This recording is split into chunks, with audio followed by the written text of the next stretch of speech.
नमस्ते। सावित्री के विषय में माता जी कहती हैं, श्री अरविंद की दृष्टि का संपूर्ण सत्य दर्शन, Savitri the supreme revelation of Shri Aurobindo's vision. आगे कहती हैं कि सावित्री में क्या है। Number 1, the daily record of the spiritual experiences of the individual who has written. जिन्होंने लिखा है मतलब श्री अरविंद, उनके आध्यात्मिक अनुभवों का पूरा लेखा जोखा सावित्री में है। Number 2, a complete system of yoga which can serve as a guide for those who want to follow the integral sadhana। जो इस पूर्ण योग के पथ पर चलना चाहते हैं उनके लिए कंप्लीट गाइड है, पूरा का पूरा इसमें मार्गदर्शन है। 3, the yoga of the earth in its ascension towards the divine।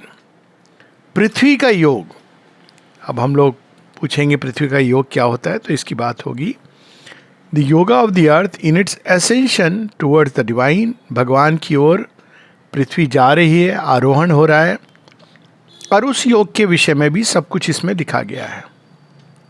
Number 4, the experiences of the divine mother in her effort to adapt herself to the body she has taken and the ignorance and the falsity of the earth upon which she has incarnated। Divya जननी के अनुभव, और कौन से अनुभव ये?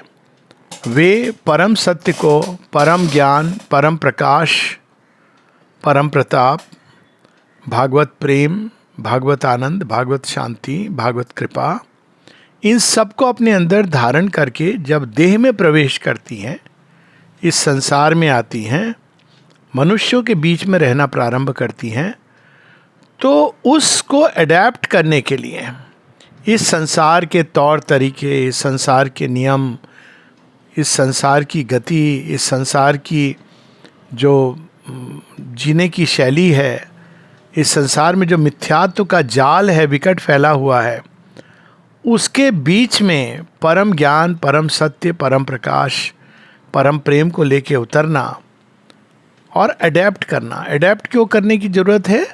क्योंकि अगर वे adapt नहीं करेंगी, उसके अनुरूप अपने को नहीं ढालती हैं प्रारंभ में, तो वह संसार ही नष्ट हो जाएगा, क्योंकि वो इतना तेज पुंज है कि संसार उसको सहन नहीं कर पाएगा। लेकिन भगवान किसी भी चीज़ को नष्ट करने के लिए नहीं आते हैं, वो उसको रूपांतरित करने के लिए आते हैं। तो इसीलिए वो बार बार पृथ्वी पर जन्म लेते हैं, अवतरण जिसको हम लोग कहते हैं, अवतार, और धीरे धीरे एक एक करके वो पृथ्वी को, मनुष्य को आगे ले जाते हैं। कई बार लोग ये प्रश्न करते हैं कि भगवान अचानक सब कुछ ठीक क्यों नहीं कर देता? क्योंकि धरती और मनुष्य भी भगवान को रिसीव करने के लिए, रिसीव करना बहुत दूर की बात है, ग्रहणशील होना, हम भगवान के प्रति अभी पूरी तरह खुले भी नहीं हैं। तो इस कारण यदि भगवान अपने प्रेशर को बढ़ाएंगे इस धरती के ऊपर, मनुष्य के ऊपर, तो धरती टूट सकती है, खंड हो सकती है, क्योंकि वो तो परम तेज है, परम प्रकाश है, परम प्रताप है। उसकी शक्ति के सामने तो कोई भी चीज़ ठहर नहीं सकेगी। लेकिन वे इसको नष्ट नहीं करना चाहते हैं, क्योंकि पृथ्वी और कुछ नहीं, सृष्टि और कुछ नहीं, उन्हीं का एक अभिव्यक्त करने का माध्यम है। तो वो रूपांतरण करना चाहते हैं। इसको हम ऐसे देखें कि एक बच्चा है, जब नर्सरी क्लास में है, तो उसको जब पढ़ाने के लिए कोई शिक्षक आता है, अब शिक्षक तो पीएचडी भी हो सकता है, उसको तो अल्टीमेट नॉलेज हो सकती है, लेकिन जब वो बच्चे को पढ़ाता है तो वो सीधा अल्टीमेट नॉलेज नहीं पढ़ाता है, वो धीरे धीरे एक एक क्लास के अनुरूप जितना ज़रूरत है उतना सिखाता सिखाता, फिज़िकल एजुकेशन में भी वही चीज़ लागू होती है, उसी प्रकार से उतना उतना सिखाता सिखाता वो बच्चे को ले आता है वहाँ पर जहाँ उसको अल्टीमेट ज्ञान, अल्टीमेट शक्ति उसको अल्टीमेट ट्रूथ, सत्य दिया जा सके। तो उसी प्रकार से यहाँ भी हम देखते हैं कि माता जी जब शरीर लेती हैं तो हालांकि वो सर्वशक्तिमान हैं, सर्वज्ञ हैं, किंतु वो अपने को ढक करके, छिपा करके, जैसे मनुष्य आते हैं उनके ही एक आवरण को ओढ़ करके वो आती हैं। इसका अर्थ है कि वो थोड़ा बहुत अपने प्रकाश को, अपने ज्ञान को, अपनी शक्ति को वेल करती हैं, वरना वो कार्य ही नहीं कर पाएंगी। क्योंकि अगर वो बिना उसके आएंगी तो हमारे और उनके बीच में कोई संबंध नहीं जुड़ पाएगा, कोई कनेक्शन नहीं जुड़ पाएगा, और अगर जुड़ेगा भी तो वो रिलीजन वाला कनेक्शन जुड़ेगा जिसमें हम भगवान से मांगते हैं और भगवान हमको कुछ देते हैं, लेकिन हम बदल नहीं पाते। रिलीजन में यही समस्या होती है कि हम भगवान से लेन देन का हिसाब रखते हैं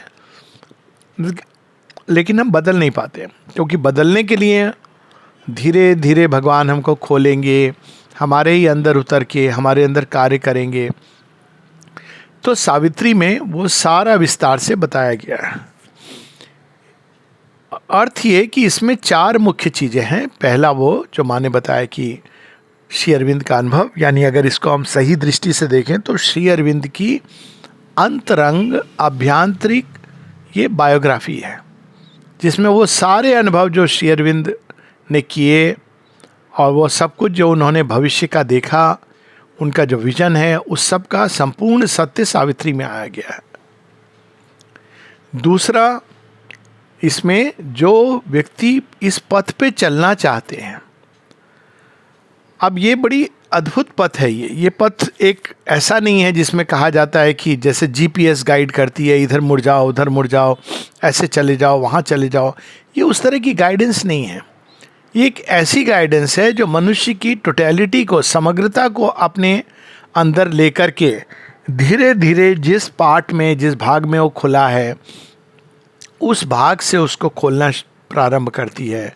ये एक ऐसी गाइडेंस है जो हमको हमसे ही हमारा साक्षात्कार कराती है कि हम अभी कैसे हैं, हमारे अंदर क्या संभावनाएं हैं, हमारे अंदर क्या कठिनाइयां हैं और हमारी नियति क्या है, और उस नियति तक पहुंचने के लिए हमको क्या करना होगा। तो ये सारी चीज़ हम देखते हैं कि सावित्री में जगह जगह पर आई हैं। तीसरी चीज़, योगा ऑफ द अर्थ। ये इस पृथ्वी के अंदर क्या हो रहा है, वैज्ञानिक बताते हैं कि ये पृथ्वी के अंदर धीरे धीरे नई नई चीज़ें प्रकट हो रही हैं, नए नए रूप प्रकट हो रहे हैं, जिसको वो लोग कहते हैं इवोल्यूशन। लेकिन इवोल्यूशन केवल एक बाहरी घटना का वर्णन है, यानी नए रूप, नए नाम, नई प्रॉपर्टीज़, नई क्वालिटीज़, गुणों के साथ नई चीज़ें इस धरती के अंदर प्रकट हो रही हैं, विकसित हो रही हैं। लेकिन उसके पीछे उसका कारण क्या है, असल रीज़न क्या है, वो क्यों ऐसा हो रहा है, क्यों चीज़ों के अंदर से, एक जड़ तत्व के अंदर से प्राण, प्राण के अंदर से मन, ये सब क्यों प्रकट हो रहा है, कैसे हो रहा है, क्या ये अपने आप हो जाने वाली एक घटना है या इसके पीछे कोई शक्ति हमारे अंदर से कार्य कर रही है, ऊपर से कार्य कर रही है, जो हमको पुश करती है और पुश करके हमारी अंदर की संभावनाओं को जगाती है। तो वो उसको माता जी श्री अरविंद बताते योगा ऑफ द अर्थ, यानी पृथ्वी पर नई संभावनाओं का प्रकटन, और इसके द्वारा अल्टीमेटली इस भूधरा का दिव्य बन जाना। तो जैसे योग में मनुष्य की दिव्यता की बात है, मनुष्य का भगवान के साथ एकत्व की बात है, लेकिन भगवान के साथ एक होकर स्वयं को समाप्त नहीं कर देना, भगवान के अंदर लय नहीं कर देना, किंतु भगवान के अंदर उनकी शक्ति, सामर्थ्य, उनके प्रकाश, तेज, प्रेम, आनंद, शांति, इन सबको मानव देह में, मानव प्राण में, मानव मन में, मानव हृदय में, मानव यंत्र के रूप में इन सबको प्रकट करना, और इस प्रकटन के द्वारा धीरे धीरे धीरे मानव शरीर का और सारी मानव चेतना का पूरा आमूलचूल रूपांतरण। तो ये सारा विस्तार से इस सावित्री में बताया गया है। और चौथा, श्री माँ का योग, और उसकी बात मतलब ये हुई कि इसमें सावित्री के माध्यम से, जैसे अश्वपति के अनुभवों के माध्यम से श्री अरविंद के सारे अनुभव हैं, और देखा जाए तो माँ के भी सारे अनुभव, क्योंकि श्री अरविंद माता जी के सारे अनुभव वो दोनों एक हैं, इसलिए वो जानते थे। तो यहाँ पर जो भी सावित्री के अनुभव हैं वो सब वास्तव में माता जी के अनुभव हैं, श्री माँ के अनुभव है। तो ये 4 चीज़ें सावित्री में प्रमुख रूप से है। और सावित्री को माता जी ने कहा है कि ये श्री अरविंद की सबसे महत्वपूर्ण कृति है। Savitri is the most important work, all the rest is a preparation. बाकी सब एक तैयारी है। तैयारी किसकी? सावित्री को लिखने की। और सावित्री की ऐसी विशेषता क्या है? कई विशेषताएं हैं। श्री अरविंद ने तो वैसे अनेकों उपहार दिए हैं पृथ्वी के ऊपर। सावित्री केवल एकमात्र नहीं है, उनके सारे अगर हम वॉल्यूम्स को देखें एक के बाद एक, जो हीरा नगीना जो धरती पर अब तक पाया नहीं जाता था, कहाँ से उन्होंने एक उच्चतम लोकों से ला करके धरती पर प्रकट किया, मनुष्य को एक नई अभिप्सा का उपहार दिया। उनके नाम से, उनके रहने मात्र से उनके चारों तरफ जो लोग आए और एक नया पथ, जिसके पथ पर चलकर मनुष्य आगे चलकर पूरी तरह दिव्य रूपांतरण उसका हो सकता है, ये उन्होंने दिया, उपहार दिया। सबसे बड़ा उपहार हम सबके सामने माँ को प्रकट किया। भारत भूमि की स्वतंत्रता में उनका ही विशेष योगदान है। कोर में उसके, द्वितीय विश्व युद्ध में एलिड पावर्स की विजय, और अनेकों वे कर्म भी जो दिखते हैं हमको, और कई ऐसे कर्म जो उन्होंने कभी किसी को बताए नहीं। एक नई चेतना, एक नई दृष्टि, अलग अलग मानव एकता की तरफ मनुष्य को कैसे बढ़ना चाहिए कदम उसका, एजुकेशन में एक नई धारा, विज्ञान में एक नई धारा, साइकोलॉजी में, मनोविज्ञान में एक नई धारा, हीलिंग में एक नई धारा, ये सब उन्होंने धरती पर प्रकट किए हैं। तो ऐसे अनेकों उनके गिफ्ट हैं। काव्य के विषय में उन्होंने विशेष रूप से एक नया काव्य जो जन्म लेना चाहता है उसका उन्होंने उन्मेष किया, एक नए युग का एक प्रारंभ किया, और उस युग के अनुरूप एक नए प्रकार के काव्य का जिसके मूल में मंत्र रहेगा। और मंत्र को उन्होंने कहा है the highest intensity and rhythm of human speech. मानव लेखनी भी और वाणी भी किस ऊंचाई तक जा सकती है, हाईएस्ट, वो सब कुछ उन्होंने धरती पर प्रकट किया। और उसका अल्टीमेट फॉर्म, जो अल्टीमेट गिफ्ट है, वो सावित्री है। और अगर हम देखें तो तीनों, जब श्री अरविंद भारतवर्ष में रिवॉल्यूशन मूवमेंट छोड़ के नहीं, उन्होंने जो कुछ आवश्यक था वो कर दिया था, लार्जर लाइंस। उसके बाद वो एक और महत् कार्य के लिए जब 1910 में पौंडीचेरी प्रस्थान करते हैं बंगाल की भूमि से, तो वास्तव में उन्होंने स्वयं तो वो उस फील्ड से जा रहे थे, लेकिन भारतवर्ष की आत्मा भवानी भारती के माध्यम से और दुर्गा स्तोत्र के माध्यम से उन्होंने जगा दी थी अपनी लेखनी के द्वारा। आगे जो कुछ भी होना था वो सुनिश्चित हो गया था। उसी प्रकार से हम देखते हैं कि जब वो 1926 में और एक आइसोलेशन में चले जाते हैं, जब वो बहुत अधिक नहीं मिलते हैं सिवाय दर्शन दिवस के। हाँ, सबके साथ उनका पत्राचार रहता है, इंटरव्यूज़ होते हैं, और दर्शन दिवस पे और कुछ खास साधक जो उनके आसपास रहते थे सेवा के रूप में, वे आते हैं। परंतु जब वो पीछे की ओर जाते हैं, वो फिर से एक बार सामने डिवाइन मदर को, जगत जननी माँ को, उनको सामने हम सब के बीच में स्थापित कर देते हैं, और तब वो पीछे की ओर जाते हैं। और उसी प्रकार से 1950 में जब श्री अरविंद अपने शरीर की परिधि से बाहर की ओर जाते हैं, पीछे की ओर जाते हैं, अतिमानसिक चेतना के अवतरण में शीघ्रता लाने के लिए और तीव्रता लाने के लिए, तब फिर वो हमारे बीच में सावित्री को प्रकट करके रख देते हैं। तो हम देखते हैं कि तीनों ही एक प्रकार से जगन माता का रूप है, डिवाइन मदर का। जो पहला है भारत भूमि, वो तो डिवाइन मदर की हम एक कह सकते हैं कि एक पुत्री है, और उसका कार्य, उसके द्वारा बहुत कुछ होना है जो संसार में होना है। उसी प्रकार से हम देखते हैं कि डिवाइन मदर, यानी जो हम जिनको माँ कहते हैं, वो तो साक्षात जगन माता ही है, उनका अवतार है, और वो वे आ कर के यहाँ पर हम सबको आगे ले जा रही हैं, इस योग को भी, पृथ्वी को भी, इसकी जो सुंदर नियति जिसके द्वार श्री अरविंद ने खोले हैं उस ओर। और सावित्री के अंदर हम देखते हैं कि श्री अरविंद और माँ दोनों की ये वांग्मय देह है, दोनों की चेतना एक साथ इसमें समाहित है। क्यों? क्योंकि ये लिखा श्री अरविंद ने है। किसके बारे में लिखा है? मुख्यतः इसकी महानायिका कौन है? डिवाइन मदर, सावित्री के रूप में। और फिर ये पूर्व परिचय भी है, जहाँ सावित्री सत्यवान की कहानी है।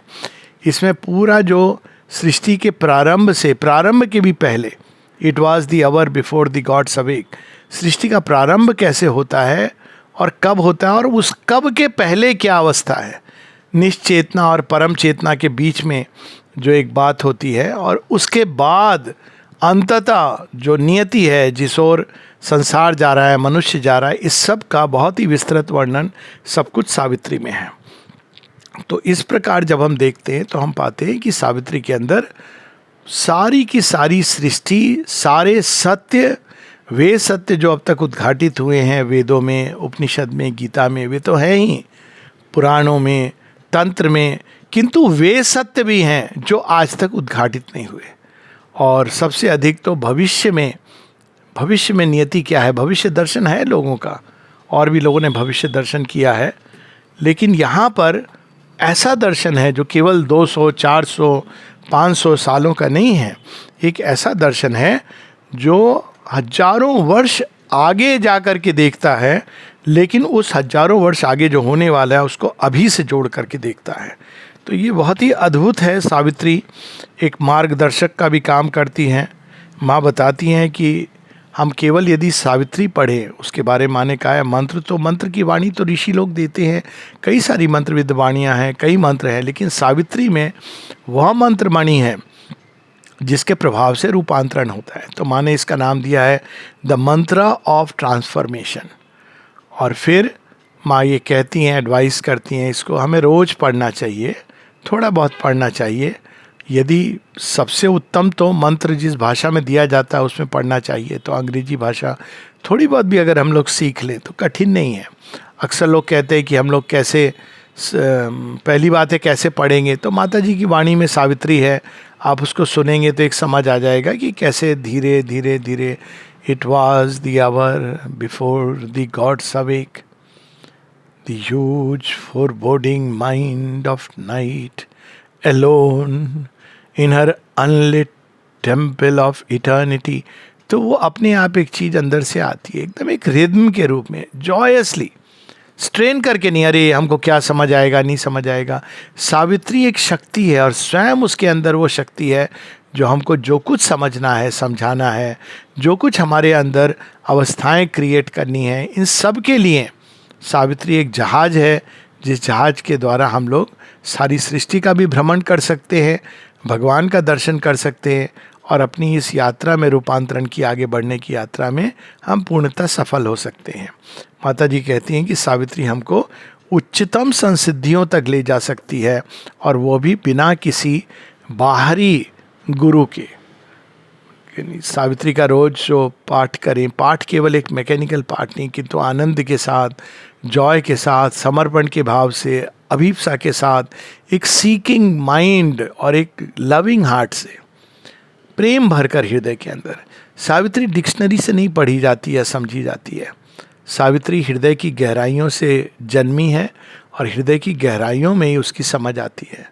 जब हम अपने मन को शांत करते हैं और फिर धीरे धीरे पढ़ते हैं, ये प्रार्थना करके कि हे प्रभु, हे माँ, जो कुछ इसके अंदर है आप हमें समझाओ, तो धीरे धीरे धीरे धीरे हमारी तैयारी के अनुरूप सावित्री अपने सत्य को हमारे सामने उद्घाटित करती जाती हैं।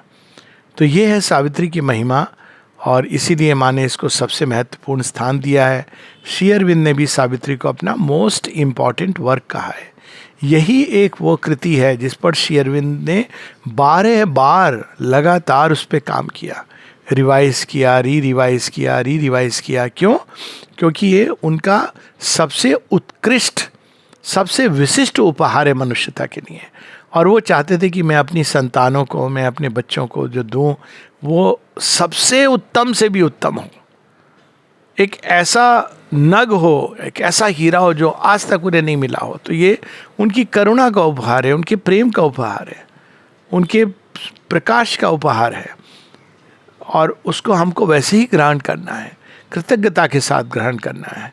तो इस प्रकार से जब हम सावित्री को रिसीव करते हैं और उसके प्रति अपने को खोलते हैं, रोज़ उसको पढ़ते हैं, धीरे धीरे धीरे उसका जो गूढ़ अर्थ है, एक ये नहीं जो शाब्दिक अर्थ है डिक्शनरी के द्वारा बाहर का अर्थ, वो तो एक बात है, लेकिन उसका जो गूढ़ अर्थ है वो धीरे धीरे हमारी अभिप्सा और समर्पण के सामने वो अपने आप वो द्वार और द्वार खुलता जाता है, परत से परत चलती जाती है और धीरे धीरे हम सावित्री के रंग में ढलना शुरू हो जाते हैं। तो ये है सावित्री, और बहुत कुछ जिसका वर्णन मानव मन नहीं कर सकता। ये बहुत भविष्य का स्क्रिप्चर है। अगर हम देखा जाए तो माने तो ये कहा है कि आने वाले समय में 300 वर्षों बाद मनुष्य इसको समझ सकेगा, किंतु अभी से यदि हम पढ़ना शुरू करें तो हो सकता है कि वो 300 वर्ष हमारे 30 वर्ष हो जाए या 3 वर्ष हो जाए। आखिर योग यही तो है। तो अब इसमें हम लोग एक पैसेज के साथ में बंद करेंगे, और इसमें वर्णन है डिवाइन मदर का। कई जगहों पे इसमें डिवाइन मदर का वर्णन है, और परम प्रभु परमेश्वर का भी वर्णन है, मनुष्य का, मनुष्य की आत्मा का, मनुष्य की यात्रा, इन सब का वर्णन है। किंतु यहाँ पर दिव्य जननी का एक वर्णन है। यह है book 2 canto 11, the kingdoms and God heads of the greater mind. यानी जो ऋषि मुनि तपस्वियों की जो भूमि है, वहाँ पहुँच के भी हम लोग दिव्य जननी को नहीं जान पाते। किंतु एक मार्ग है, एक उपाय है, और वो माँ यहाँ बतला रही हैं। Page number 276, 276। But thought nor word can seize eternal truth. जो शाश्वत सत्य है उसको हम विचार और शब्द इनके माध्यम से नहीं पकड़ सकते हैं। The whole world lives in a lonely ray of her sun.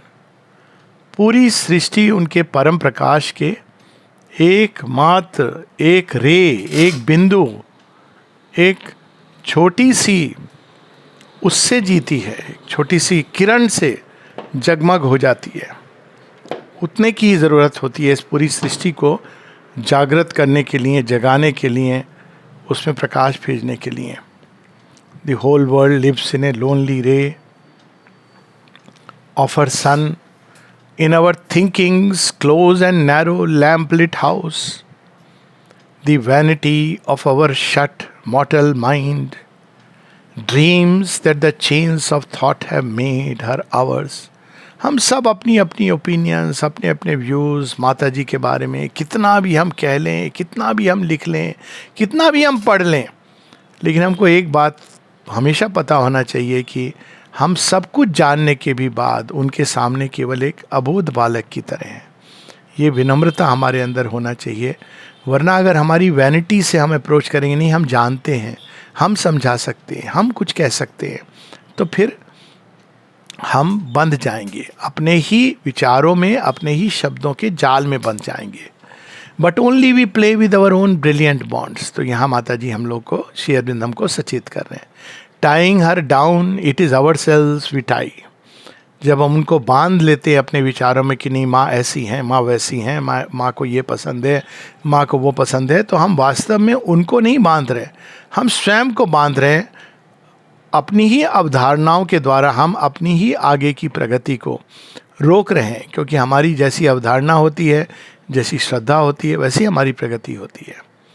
In our hypnosis by one luminous point we see not what small figure of her we hold. We feel not her inspiring boundlessness. We share not her immortal liberty. हम देख नहीं पाते कि हम अपनी अवधारणाओं की, अपनी शुद्धता में उनको बांधने की जब चेष्टा करते हैं तो उनकी अनंतता को, उनकी परम स्वतंत्रता को हम कभी भी समझ नहीं पाते। जबकि भगवान क्या चाहते हैं कि हम वहाँ ऊपर उठे, ना कि उनको हम अपनी भूमि पर ला करके अपने जैसा बनाने की चेष्टा करें। Thus is it even with the seer and sage, for still the human limits the divine. भगवान को हम अपने ही अनुसार हम सोचते हैं कि हमारी एक मैग्नीफाइड इमेज होगी, जैसे हम चीज़ों को करेंगे एक आइडियल वे में, वैसे ही भगवान करते होंगे। लेकिन भगवान तो भगवान है, हमको उन तक उठना है, उनकी दृष्टि से संसार को देखना, समझना है, उनके समझ से, उस दृष्टि से, उस विजडम से, उस करुणा से स्वयं को भरकर, उस प्रेम से इंस्पायर्ड होकर हमको कर्म करने हैं। तो फिर हमको क्या करना चाहिए? अब यहाँ श्री अरविंद गाइड कर रहे हैं हमको, out of our thoughts we must leap up to sight, breathe her divine illimitable air, her simple vast supremacy confess, dare to surrender to her absolute. विचारों की दुनिया से आगे दृष्टि, साइट, रेवलेशन, कोई चीज जो अचानक मनस पटल पर एक बिजली की तरह कौंधती है, तो जो सत्य दिखा देती है, जो विचारों के एनालिसिस से हमको नहीं समझ आता, हमको उस भूमि पर उठना है। सत्य का दर्शन किया जाता है, उसको एनालाइज करके नहीं समझा जाता है। Breathe her divine illimitable air, उनकी विशालता में हमको सांस लेना है, उनकी दिव्य विशालता में, ना कि उनको अपनी शुद्धता में बांधना है। हर सिंपल वास्ट सुप्रीमेसी कन्फेस, ये अपने अंदर ये श्रद्धा जागृत करनी है कि बस एकमात्र वे ही हैं और कुछ भी नहीं है इस संसार में, या जो कुछ भी है उनके तेज से दीप्तिमान है। Dare to surrender to her absolute, और फिर अपने आप को आमूल चूल उनके हाथ में समर्पित कर देना है। उनकी जो वो चाहें, जिस तरह से चाहें वैसे वो हमारे जीवन के साथ करें। इस भाव के साथ, then the unmanifest reflects his form in the still mind as in a living glass. जैसे जैसे हमारा मन शांत होने लगता है, वैसे वैसे धीरे धीरे वह जो अभी अभिव्यक्त नहीं हुआ है, वे सत्य भी जो छिपे हुए हैं, वे अपने आप को प्रतिबिंबित करने लगते हैं और हम उनमें जागृत होने लगते हैं, हम जानने लगते हैं उन चीज़ों को, वे उन रहस्यों को जो अब तक छिपे हुए हैं। The timeless ray descends into our hearts and we are wrapped into eternity. और तब वह किरण हमारे हृदय के अंदर उतरती है जो एक कालातीत भूमि से आती है, वह शाश्वत किरण। काल की गति के अंदर, वो इस ब्रह्मांड के अंदर नहीं मिलती है वो सत्य की किरण, लेकिन वो कहीं से आती है पियर्स करती हुई ब्रह्मांड को, और वो हमारे हृदय के अंदर हमें जगाती है। And we are wrapped into eternity, और हम शाश्वतता की ओर मुड़ जाते हैं और उसके आनंद से भर जाते हैं। For truth is wider greater than her forms. अनेकों रूप में जगन माता की बात हुई है और पूजा की गई है। 1,000 icons they have made of her and find her in the idols they adore। और जैसी हमारी श्रद्धा होती है उस तरह से वे स्वयं को सीमित भी कर देती हैं, क्योंकि वो जगन माता हैं, करुणामयी हैं। लेकिन हमें स्मरण रखना चाहिए, but she remains her self and infinite. किंतु वो तो वे ही हैं केवल, उनके बारे में हम और कुछ नहीं कह सकते, और अनंत हैं। हमारी वाणी थक सकती है, काल की गति अंत तक पहुंच सकती है, किंतु उनकी महिमा, उनका गुण, उनका तेज, उनका प्रेम, उनकी करुणा अपार है, अनंत है, शाश्वत है, सनातन है। जय मां। मां मां मां मां मां।